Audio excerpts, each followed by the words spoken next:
current member of the electric truck conversion project. The team member consists of myself, Kevin Lazima, Giovanni Carmona, and Arjun Kohli, as well as our team mentor, Ron Grossinger.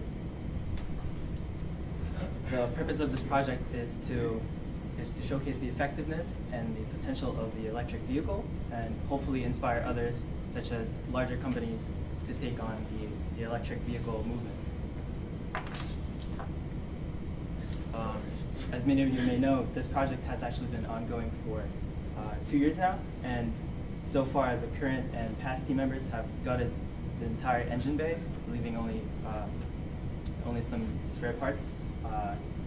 They've also mocked up the circuits needed to run the motor, and that's shown in a table, a plywood table, and all the components are basically screwed in.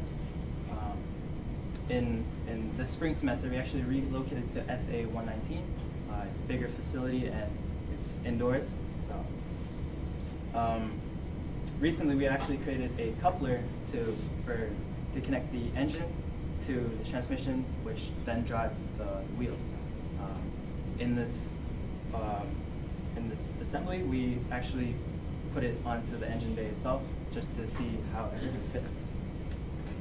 And this is our mentor posing in front of the truck. And this is the actual assembly, minus the electrical components, which will be added on later. This is the actual motor, the transmission, and inside of that is the coupler, which mates the two pieces. And here's an up-close photo of this. This is the coupler, which is mounted to the torque converter of the transmission, and this side is for the engine, and it has a keyed slot which fits into it.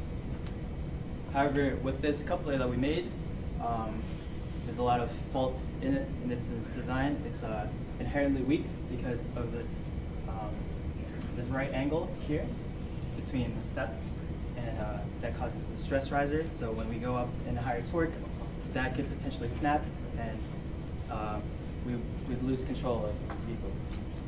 Furthermore, the holes that could bolt up to our torque converter are actually not in line, so we'd have to remeasure and redesign. This misalignment is actually causing the engine to shake vigorously. So if you go up in higher RPMs, it'll potentially cause a lot of damage to the engine and transmission. So we really need to fix that part. And our current design challenge for that is it's a coupler. The coupler that we use causes the motor and transmission to shake vigorously, and there's also weak spots. And yeah, tolerances are not the best.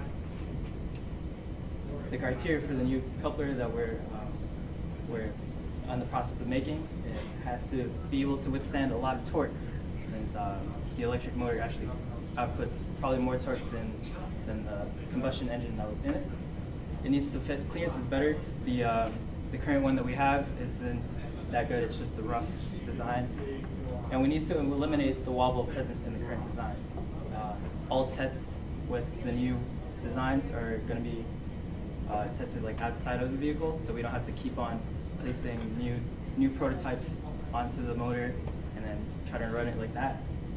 Essentially, it's an apparatus where you could test the torque by pretty much going on a lever and then turning it. If you guys want, you could submit your own designs, and then we could have a challenge, possibly like a prize, to see whose design is the best. Once this coupler is finally finished and machined, we can move on to fabricating a new motor mount.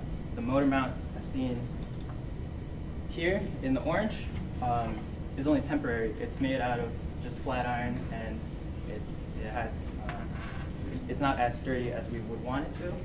Furthermore, these bolts here do not actually line up with our, it's hard to show, but over here there's the receiving end of that motor mount, and they don't line up, so you have to fix that. So afterwards, we could start fitting all the electrical components onto the engine bay in a systematic way, to where we could reach all the components safely and without shocking ourselves. that also includes installing the pedal, switches, and battery packs. The battery packs will actually be mounted at the truck bed, and we'll have 2 troughs, I guess, that the batteries could fit into. Finally, we could test the truck after that. Usually, like, we're pretty much done at that point.